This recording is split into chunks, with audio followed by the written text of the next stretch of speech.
Infinity Games Podcast. Jukebox. Yes, Kelryx. We're back. We're back for the thing we said that we do last time. We're back for episode 25 of the Infinity Games Podcast, and we're literally going to talk about shit we've been playing. Because we've actually been playing games. More accurately, Jukebox has actually been playing games. I do nothing but play games. You're right. So, literally, only because you've been playing games and forcing yourself to play games, you get to tell us what you've been playing first. Okay, good. So, hearkening back to our very first episode, the Nindies event. God damn. Oh shit. I was losing my fucking mind over Tumbleseed. Right? Yeah. You remember that? Yes. So, there was a humble bundle, and Tumbleseed was totally in it. Okay. Along with a bunch of other good junk, but like, I pretty much got Tumbleseed for $1. Nice. Right? It's normal $17 game. So it was like, hey, I can play this thing that I really like and also not spend a lot of money. Just like It's jackpot. always good. So, do you remember what the game was? Like what Tumbleseed was? Yeah. No, but I can YouTube it. Okay, well, I'll just say, because I'm sure other people are like, what the fuck is a Tumbleseed? Yeah. Tumbleseed, the way they describe it, is a rolly roguelike. So, if you can imagine, you have a bar at the bottom of the screen and a round seed on that bar. You control up or down either side of that bar to make it roll back and forth across the screen. And you have to roll it around obstacles and enemies and stuff like that. And along the way, you can collect other seed types to give you advantages like jumping into the sky or giving you more. I guess it kind of works like mana. Or give you spikes so you can actually hurt enemies if you run into them, stuff like that. Yeah. So the adventure mode, there's 4 biomes. It's like forest, jungle, desert, and like snowy mountaintop type deal. Mm-hmm. You go through all 4 biomes to reach the top of the mountain, and it is every time you restart it, the levels completely regenerate, and that's where the roguelike part comes in. Okay. So it is brutally difficult, and I have to commend the developers because they were having pretty poor sales, and their solution is they actually went back and updated the whole game, so they added like a 4-level story mode of sorts, and they added additional like power-ups, so it would make the game a lot easier. Because that was like the main complaint, like 1% of people who had bought the game at that point had actually made it to the top of the mountain. Wow. Like, could you imagine paying $17, getting 200 meters up the mountain every time, and then just giving up because there's nothing else to do? Yeah. They like 100% fixed that. That's good. And I'm actually a little sad that I never got to experience the game as it originally was. Because, I'm okay with that brutal difficulty, because I figure, that's kind of what it's like on those arcade games that it may have been based off of, like the ice cold beer.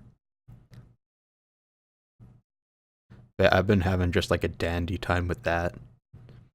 Because I remember I thought it looked like hot damn good time, and then you mentioned to me about this humble bundle. Jukebox was like, Kelryx, the humble bundle, and I'm like, the what and the who now? And he explains, and I look at it, and I was like, oh yeah, it looks okay. There's some decent games in there, it's cool. He's like, dude, Tumbleseed for like $1 plus like 6 other games. I'm like, yeah, well, I don't really. Yeah. And then yeah, it's good. It's good to hear that you got it, and it's actually as good as you knew it was going to be. Yeah. And next time I come over, we'll definitely have to play it. For sure. Faux show. I actually bought 2 of the bundles. One of them I got for like the average price. The other one I think I got the $10 version. So Okay. I got quite a few other games, but one of the other ones that I played out of there was Day of the Tentacle. So do you remember Maniac Mansion? No, I never remember Maniac Mansion. Every time you ask me if I remember Maniac Mansion, I'm like, nope, sure don't. But God I damn did it. watch the completionist do Day of the Tentacle, so I know what it's all about. Oh, goody. I actually had to go back after I beat the game, and I like YouTubed it to see if anyone else had played it, and it was the completionist. I was like, oh, hot shit. God damn. Yeah. But, okay, so I always ask you if you remember Maniac Mansion, not because I expect you to have ever played it, but because, all these, retro video game peoples that we've been watching forever have mentioned it quite a few times, and I'm sure you remember it's the game where you can microwave the hamster. I remember that part, but like That's about all you need to know. I look up this game and I see this game and I'm like, oh yeah, that game. And then like 5 minutes pass and I'm like, what the fuck is Maniac Mansion? Oh god. Actually, with just quick heads up for the viewers. My brain literally retains nothing that isn't a devil fruit power from One Piece, anime or manga in some capacity, and or video games that I directly give a shit about. It took me a very it took me a very long time just to remember when my fiance's birthday was. Oh god. I have that shit on lock now, but the first couple years were a little rough. Nice.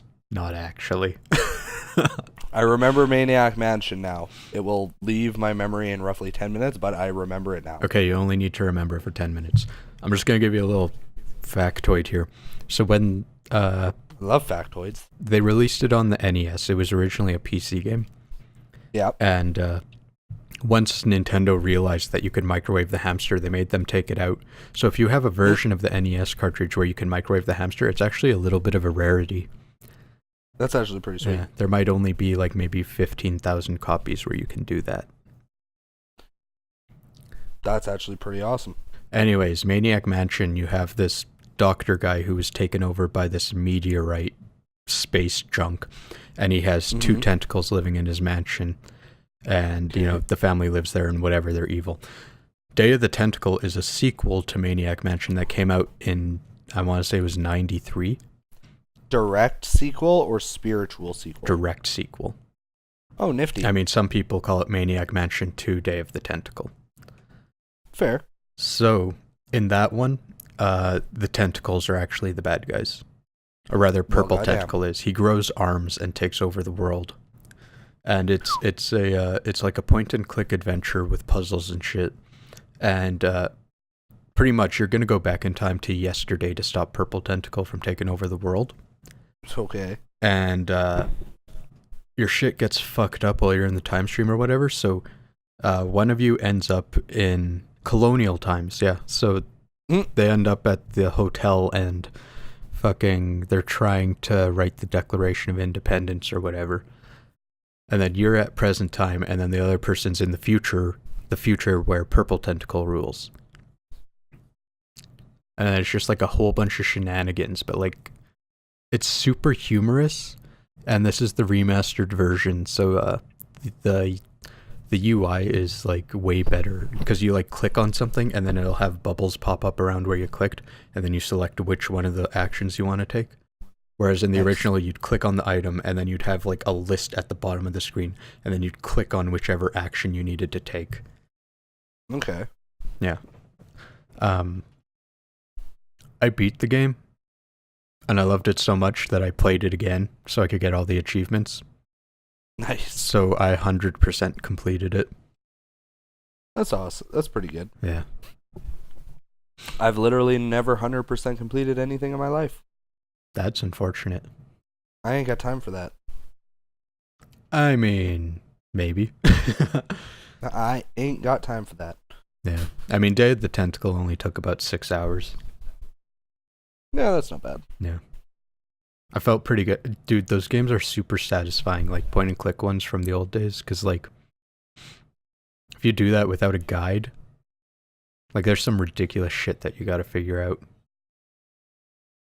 Yeah. I've seen plenty of people play them, and I just I watch people play them, and I'm like, I couldn't do this. Yeah, to give you an idea, when you're in the future, you have to pretend you have a stomachache, so they send you to the doctor. When you're with the doctor will leave the room. You have to steal the anatomy chart of a tentacle, and then Okay. you have to send it back in time.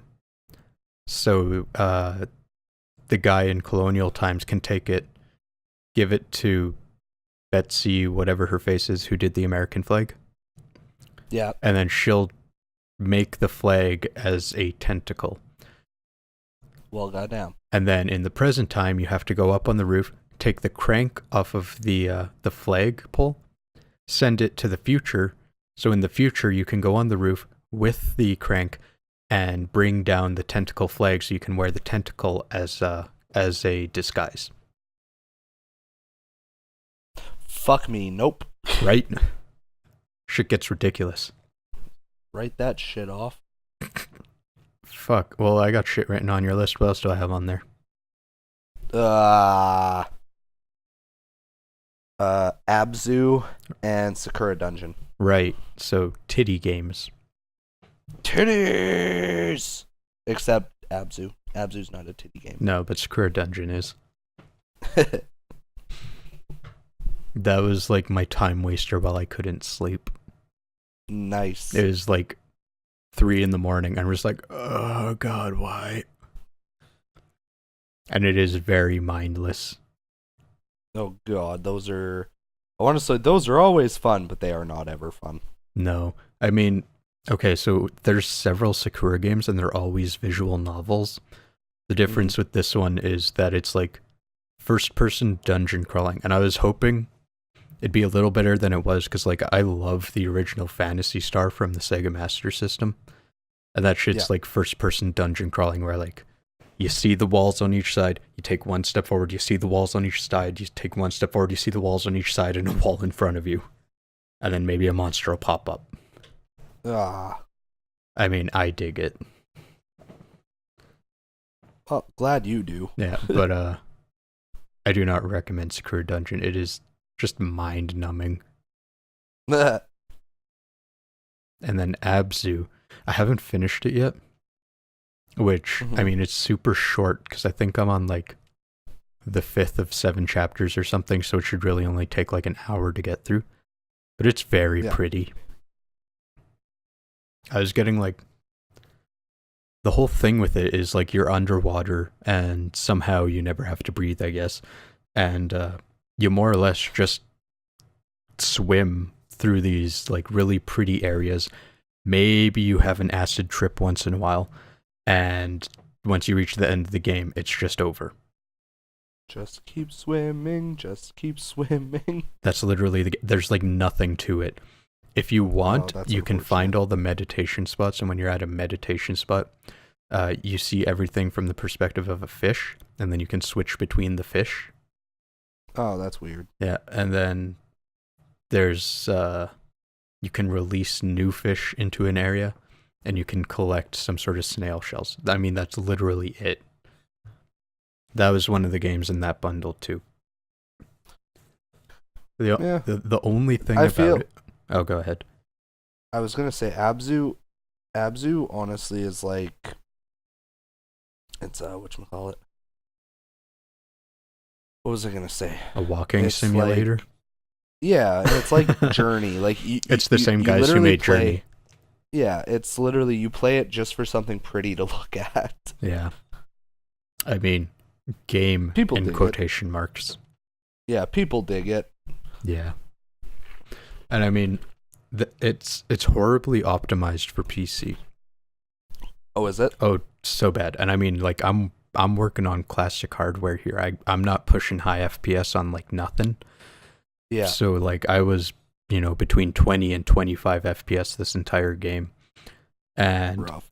I looked it up, and apparently people who are running systems with like GTX 1080s are getting like 56 frames per second, which on a 1080 at 1920 by 1080p is absolute shit.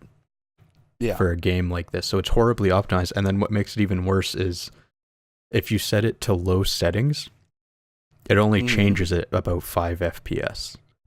Wow. Yeah, seriously. That's actually terrible. It's so terrible.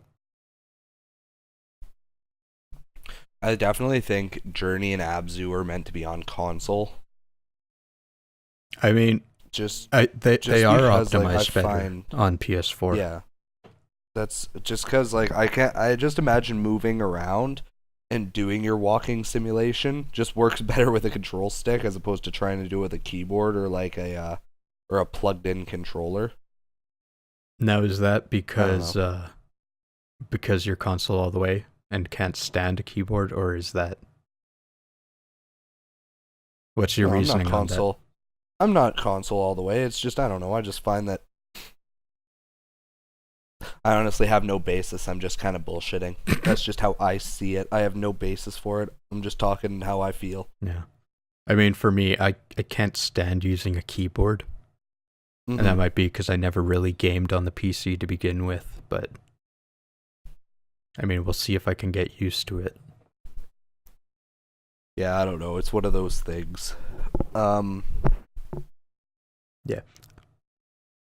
I mean, you can take your turn. I'm sure what you've been playing's been much more interesting. Half and half, I suppose. I guess, you know what? Fuck it. I'll start with the big one. I mentioned it last podcast that I would get it and I would be able to play it and all that. So I did get Pokemon. I did get Ultra Moon. And I'm gonna tell you guys one thing. Like, the thing, it literally like sold the game for me. I'm literally enjoying it. I'm actually enjoying it a lot. And 90% of my bias towards enjoying it is because of what happened in the first 10 minutes of the game. So, minor spoilers. When you play through Sun and Moon, like the original Sun and Moon, the thing that literally me and all my friends pretty well hated about it, Jukebox included, is the fact that it takes you like a fucking hour and a half to get your fucking starter Pokemon. Yeah. Like, you literally like move countries, and then you wake up, you talk to mom, talk to the professor, go fucking run around town, which is fucking stupid and pointless, talk to people, blah blah blah. Then you fucking go find Lily, save her and Cosmog from a bunch of Spearows. Tapu Koko saves you, gives you the stone for your Z-Ring, and then it's just like this giant fuck around. And then like an hour later, after tons of cutscenes and shitty fucking tutorials, it's like, okay, you can have a starter Pokemon now. And I'm just like, kill me. Like, just fucking kill me. Like, Sun and Moon literally melted my brain after that. Like, I just, like, after having to wait an hour just to get my fucking starter, I was just already so done with the game. And then after that, it was just nothing but more fucking tutorials. It was just ate away at me. Hand-holding for the entire fucking thing. Hand-holding for the entire fucking thing. It didn't help that Jukebox and I both tried to Nuzlocke the game.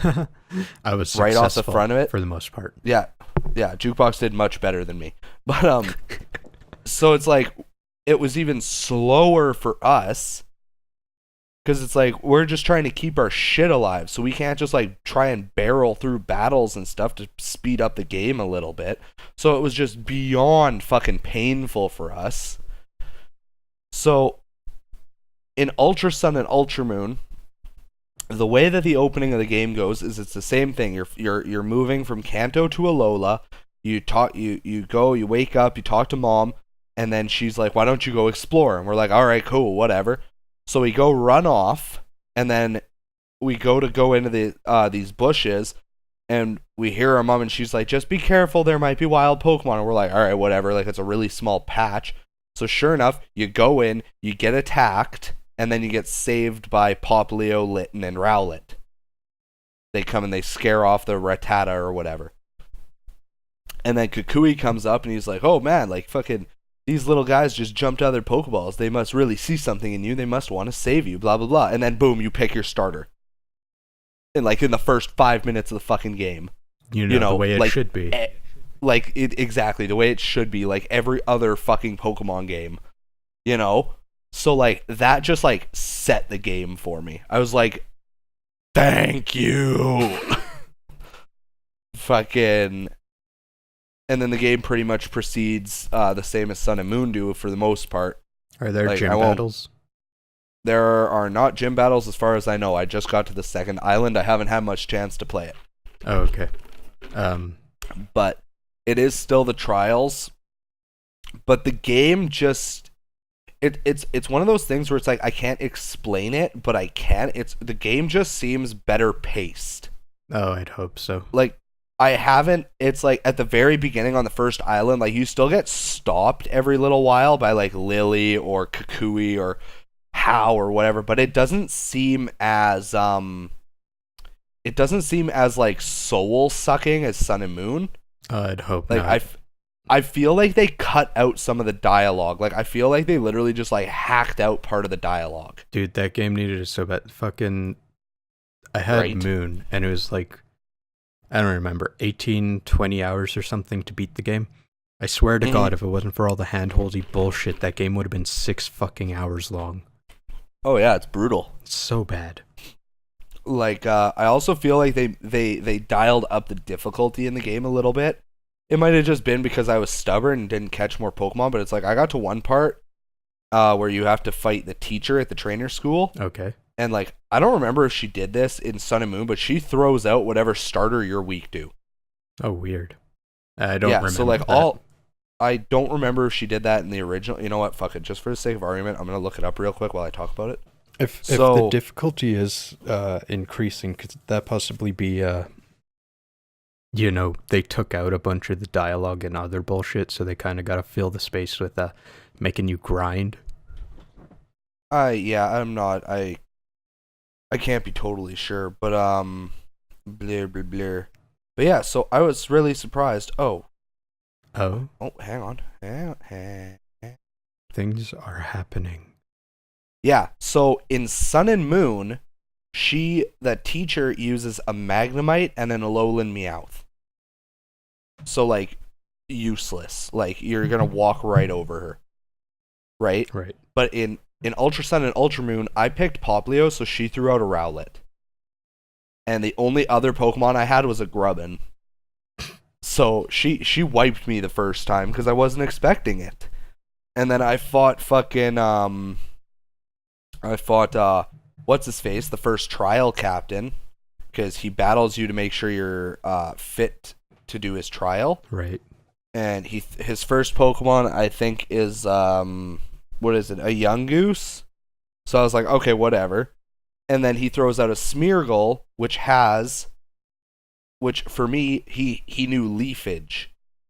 So he had Rowlet's new move. So again, he like fucks my team because all I have is a Grubbin and a fucking Poplio. I see. So it's like on the one hand, it was harder and I got my butt kicked a couple of times, which I really appreciated.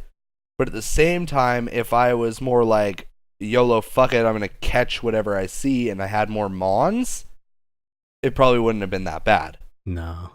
Because then I would have just left Poplio out of the fight completely. Wait, hold on a second. Were you going to Nuzlocke this one too? No, I thought about it, and then I was like, you know what? I was like, just in case it's... Because I hadn't seen anything on Ultra Sun and Ultra Moon. I've been avoiding it. Which is amazing to me, because I avoid spoilers like the plague, but you're just like, yeah, I know everything before the game comes out. Pokemon, I'm a little different with. If it's like... I mean, a little. Yeah, a little, like to a degree. If like for Pokemon specifically, it's like, oh my god, they leaked the Pokédex. I'm all over that. Because me personally and one buddy of mine, the two of us, we like having our teams planned out before the games ever come out. So like when X and Y came out and the Pokédex got leaked, like we were on it. I was like, I'm getting an Aegislash, I'm getting a Dragology, like I had my whole team planned out like fucking 2 months before the game dropped. Right. But when it's like story spoilers, battles, like, I don't know, maybe there is a fucking gym somewhere in Sun and Moon. I don't know. Maybe there are gyms later. Maybe the Elite Four changed. Like, I don't know. Right? Like, I don't like knowing that stuff because I like just like, it's like, I don't know, maybe at some point I get to one of the cities and it's like, oh my god, somebody opened up a gym, and I'll be like, you know? Right. Like, I can't know for sure, so... Yeah. I remember that's one of the things we were, like, speculating would make the game infinitely better is if they actually implemented gyms. That's just it. It's like, I can't wrap my head around why they decided to do that. Trials are boring. Yeah, I mean, Like, they aren't fun. with this Pokemon, they brought in all the youngins to try and, spice it up and make it new. And, I mean, maybe a little, but at the same time, they kind of made it shit. Yeah.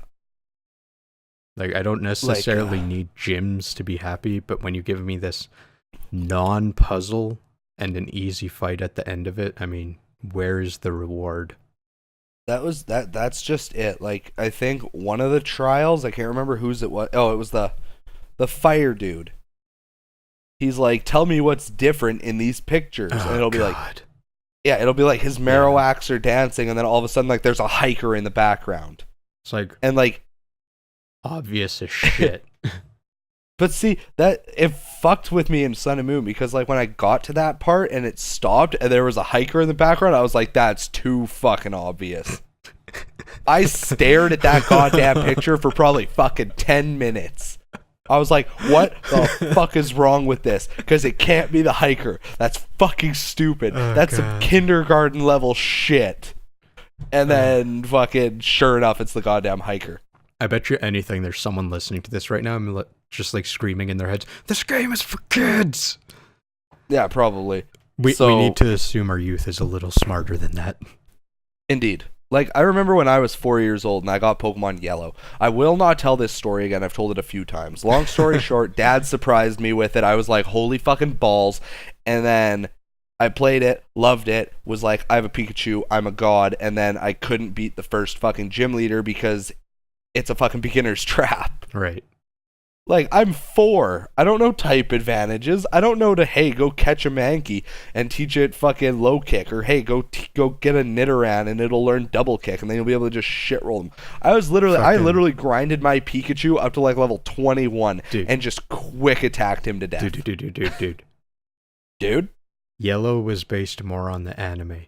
The anime doesn't fucking help when you got Pikachu taking down the Onix. Yeah. Oh, that's I believe in your Pokemon harder, damn it. I will not kid with you. I asked my cousin these questions. Like, I was like, how do I break the sprinkler so Onix gets wet? And he looks at me and he's like, what? I was like, also, does Brock come with me after? And he just like kind of looks at me and he's like, oh, you poor sweet innocent child. What are they feeding this kid? Right? Like, yeah, I was not a bright child. Anyways, no, I'm an even less bright adult. Those are fucking reasonable things as a 4-year-old coming from watching the anime to getting a game.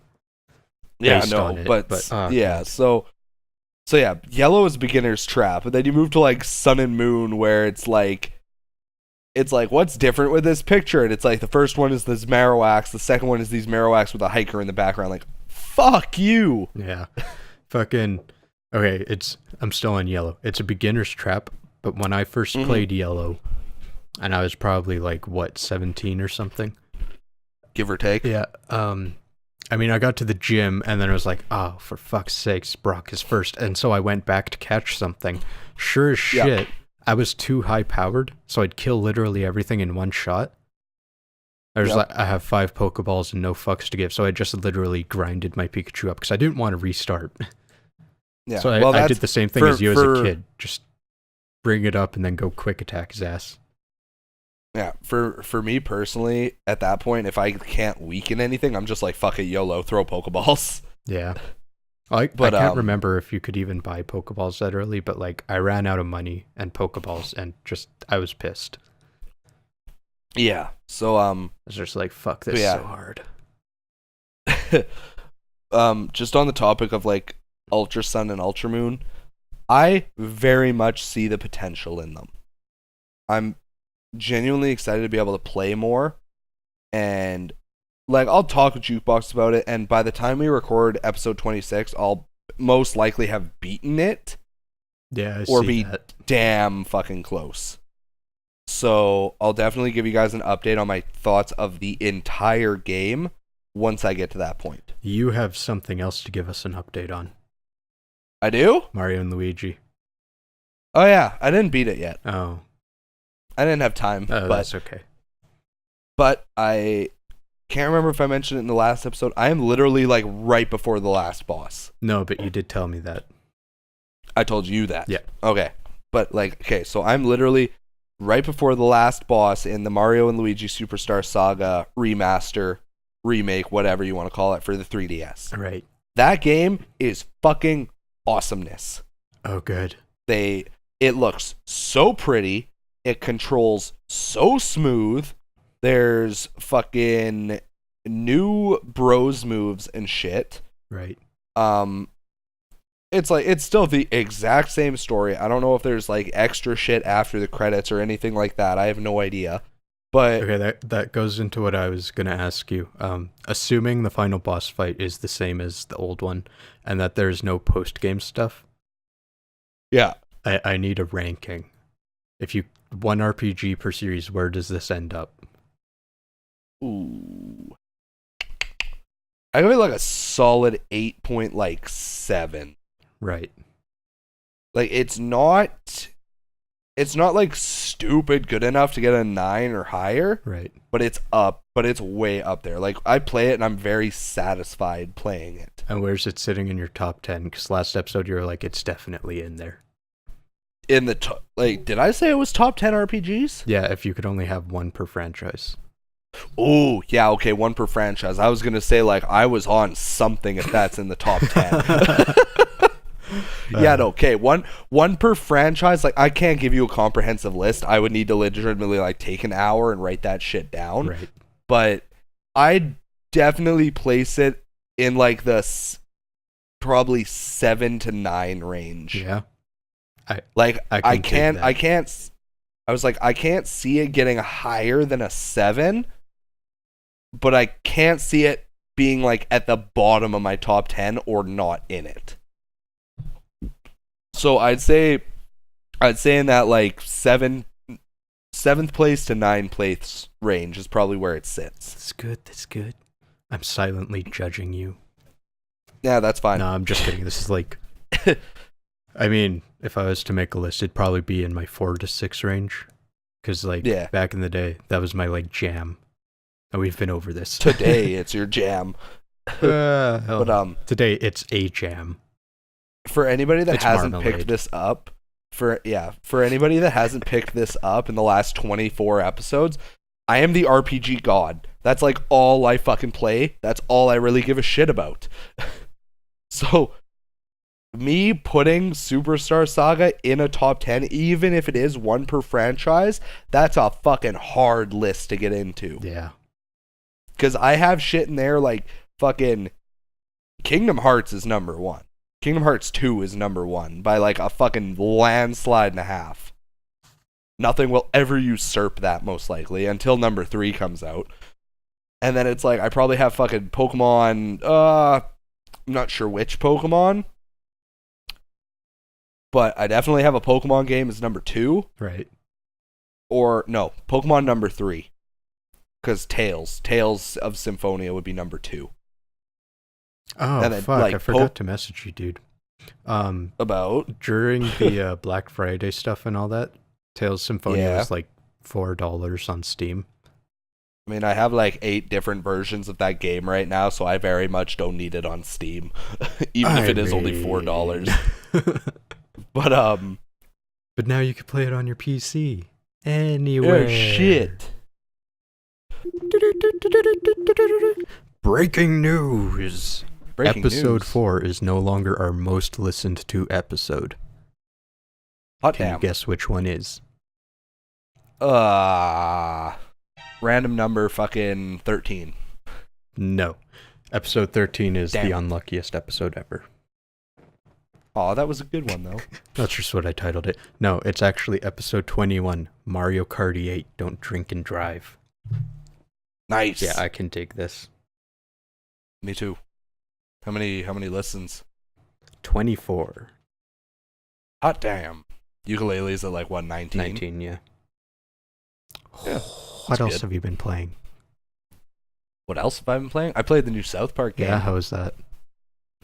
It's actually very, very good. I hear it's 'Cause like, it's like- the exact same as Stick of Truth as far as location and everything goes, with just a different story. Like, Different story, different characters, different way that the different battle system. Because the battle system now, it works on a grid as opposed to turn-based combat. It's still turn-based, but instead of it being like Final Fantasy where it's like ATB gauge and then it's like, hey, it's your turn, what do you want to do? And then it's like you choose a move. Yeah. Now it's like, hey, it's your turn, choose a move, but you have to be in range. And different moves have different range. Oh, so it's getting a little more action RPG-ish. Yeah, exactly. So it's like there's one move I have where it's like a laser beam, and it fires in a straight line, but then there are other ones where it's like there's another one I have where it's like this like dragon kick or whatever, and it hits the 9 squares around me, like the 9 adjacent squares around me in a circle. Right. So it's like you have to move, get into range, choose what attack you use. Certain attacks have knockback, certain attacks inflict status, like all this other stuff. So the battling's a little more intuitive. Yeah. And then the story is actually really good. I thought the story was really cute. Haven't beat it yet. But I don't feel like cute is the right way to describe anything that comes out of South Park. Nope, cute. Cute is what we're going with. Oh, God. So, I really like it. I'd highly recommend it. Yeah. Yeah. I still haven't played Stick of Truth, but it's kind of on my list of things to get for, like, the PS3. I mean, Stick of Truth costs, like, $12 now. Yeah, exactly. Like, it's dirt cheap. So, if I really want it, I'll just go get it for fucking cheap on the PS3. Yeah. Or I could even get it off Steam. Hell, what's it cost on Steam? I can look right now. I don't know. Let me boot it up. Fucking, I don't know. I just have a list of games for like the PS3 and the 360 that I want to get. But right now, EB Games is just clearing everything out. So chances of me actually finding any of them anymore is like slim to nil. Yeah. Yeah, no, I really enjoyed that. I really enjoyed the South Park game. Yeah. I thought it was really good. And then, no, okay, fuck off. Bloodborne? Yep. No, Stick of Truth is still $40 on Steam. For real? Yep.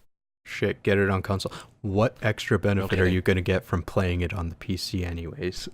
None, but I just figured that way I don't have to actually like plug in my PlayStation 3. Yeah. Well, it's the same reason why I tell you about Tales of Symphonia. LOL. But so yeah, so the one of the other games that I picked up was buddies told me to get Bloodborne, and I was like, I don't know. And then I was at EB Games one day, and it was like $13. It's $13 so now. Yeah, it was dirt cheap. Wait, plus how I have long an has Onyx. it been out? Like 4 years. Or wait, seriously? Yeah, I think so. Oh my god. Pretty sure 3 or 4. We're old balls, dude.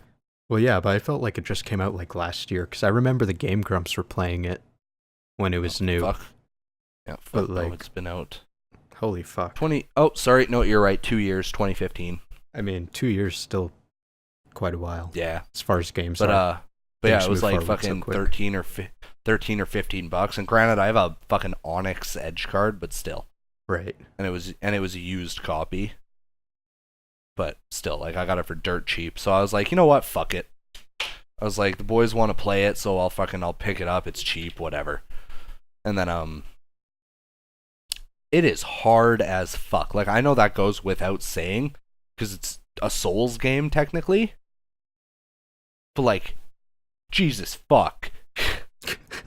The only reason I got anywhere in that fucking game was because fucking my buddies are like leveled up as shit, have max level weapons and stuff, and they were just like walking me through it. Yeah, I could imagine. I mean, you like to run in like head first in games, but like I've watched the Game Grumps, and that's pretty much Aaron's gameplay technique, and my god, was it horrid to watch. Just be like, no, stop for 2 seconds, use a potion. Yeah, right. It's like, that's what happened? I died. And I'm like, no shit, you died. Sometimes, like, sometimes I'm watching those guys, and I just have to like turn it the fuck off. Yeah. I'm just like, you guys are actually stupid.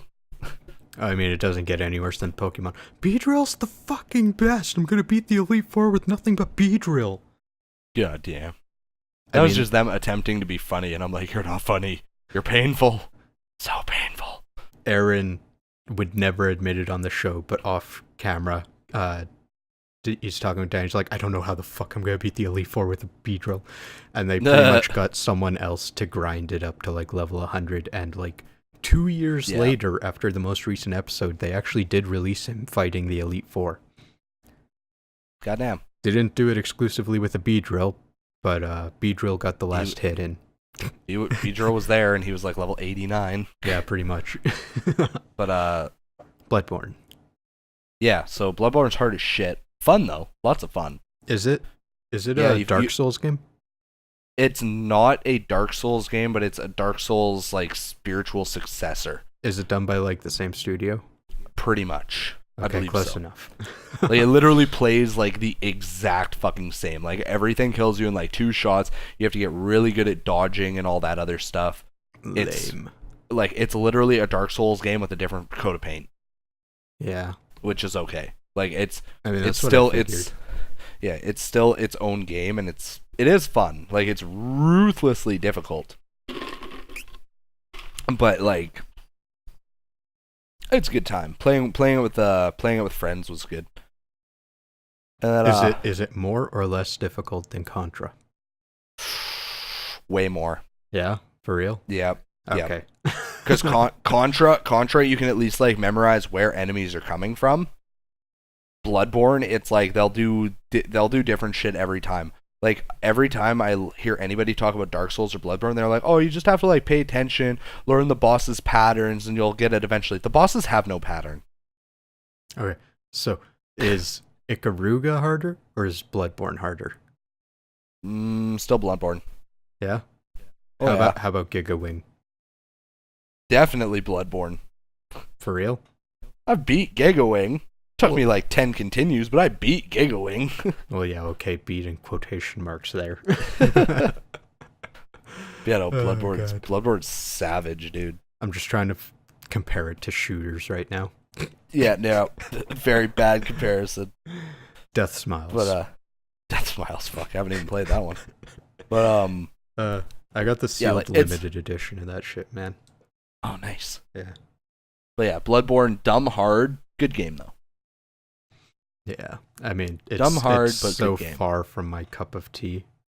Yeah. Not for any amount of the difficulty, but because it's practically an action RPG. Mm-hmm. And even though it's a Japanese studio, it's very much a Western RPG. I think you'd get a kick out of watching me get fucking destroyed. Oh, probably. But yeah, so those 4, Pokemon, South Park, Bloodborne, and Superstar Saga are pretty much all I've been playing lately. Yeah. I also, if you watched our last episode, you know that I got a SNES Classic. Hype. Man, you just completely cut out what? The fuck? But to repeat for Jukebox, if you watched last episode, I got a SNES Classic. Hype. But I love it. It's awesomeness. I came over, we played games. Indeed. Yeah. I'm still ass at Mario. Yeah. Yeah, I was carrying the team. Literally.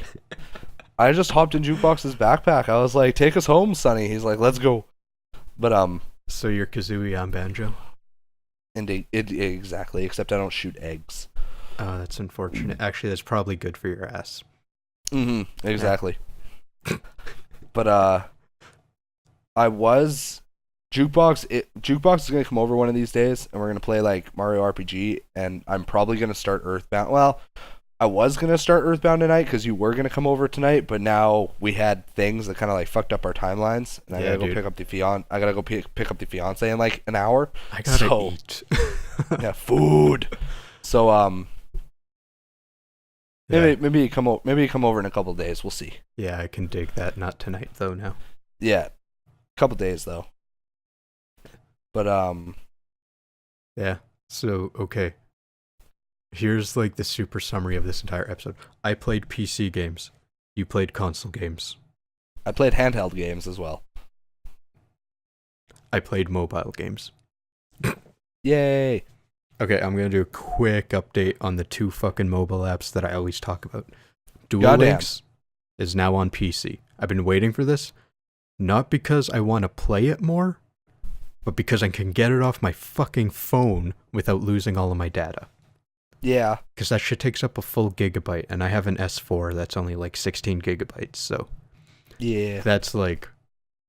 I mean, that's a lot of apps that can fit in that space, man.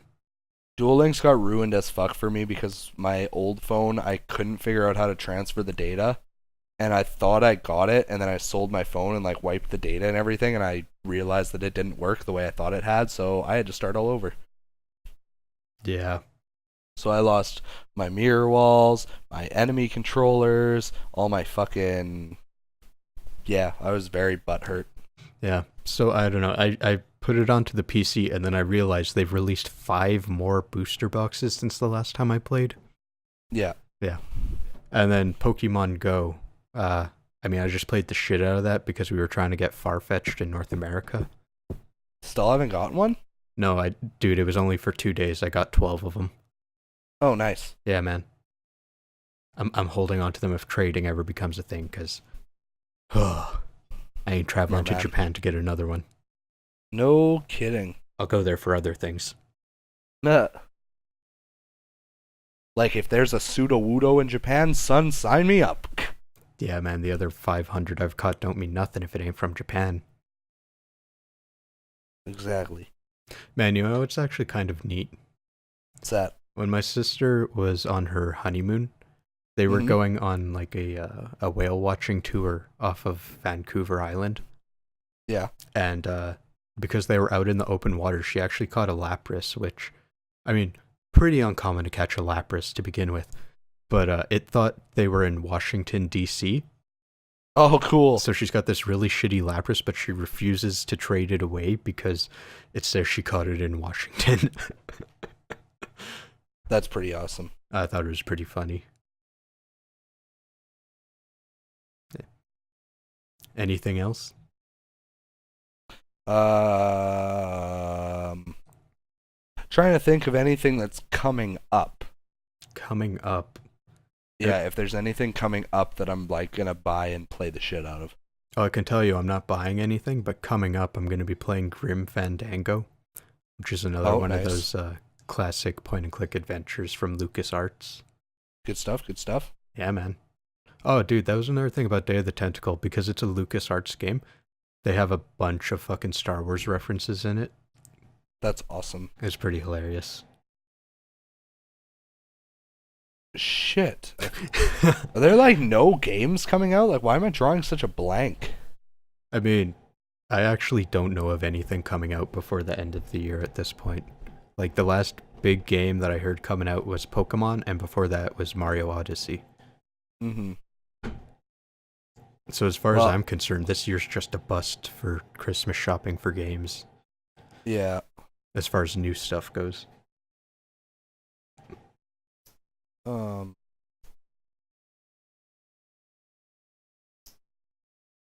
Fuck me. I know God of War doesn't have a confirmed release date, but it's supposed to be early 2018. Okay. So I'm hoping they surprise everybody with like a January or early February release. Watch it be like the very last day of the first quarter. I'd be very upset. Yeah. I'd be like, fuck you. You don't tell me early 2018 and then give me shit in goddamn March. That's not how shit works. Oh, dude, you know, it's not much of a theory, but with Kingdom Hearts 3, I half bet you that it's getting super delayed because Disney's going to release a movie and it's going to be in the game and they can't release it until the movie's already out. If they release a Kingdom Hearts movie, I'm going to stab people. No, not a Kingdom Hearts movie, but like a Disney movie with like not okay. A new character or a character that wasn't already in Kingdom Hearts. So you're thinking they're going to put it in Kingdom Hearts and they wouldn't need to wait until the movie? Yeah, like, Gotcha. I mean, they've already shown Thanos, but imagine if Infinity War comes out and Thanos is in it and he has some crazy new armor or something, and for whatever reason they want to put that into Kingdom Hearts 3. They ain't going to release that game before Infinity War comes out. That's right? true. I mean, there was a leak for a possible release date, and it's November of 2018. Fuck, that's a long time. Right? But whatever. I'll wait patiently, and then when that day comes out, when that game comes out, I'm out. Like, I'm gone. Like, I'm booking a week off work. Yeah. Just who needs sleep? 5-hour energies. Yeah. You think I'll need 5-hour energies? I'll be running on pure hype. Man, you completely cut out again. Son of a bitch. Whatever. It'll be in the fucking Discord. It'll be on my Audacity. Yeah, it'll be in my Audacity. But yeah, in conclusion, Jukebox and I played games. I'm very proud of Jukebox for playing games. Yeah. Yeah. I mean, it's a long time coming. I only own like 600 of them. Yeah. But this was a very chill episode. Yes, it was. Yeah. My only regret is that I didn't have time to play more Pokemon, so I wish I could have given more of an opinion on it. Hit us with the next episode. Yeah, it is what it is. I'm literally probably gonna close this episode out, and then I'll pretty much just hop right on that. Yeah, man. Are we ready to close this one out? I think so, unless there's anything else you want to mention real quick. Nah. Okay, Alrighty, I'm Jukeboxhero. And I'm KelryxsKing. And this is the Infinity Games Podcast, episode 25. Thank you for listening. Yay! And if there's anything you'd like us to talk about, or anything that you've been playing and you'd like to share with us, be sure to comment on our Facebook at Infinity Games Podcast, on our Twitter at Games_podcast, or new option, we are now on Instagram, Hot damn. which Kelryx will be running, and that's at Infinity Games Podcast. Look forward to the first post tonight. Yay! I'm gonna get something figured out. I can dig it. Yay! Hey, bye! Bye!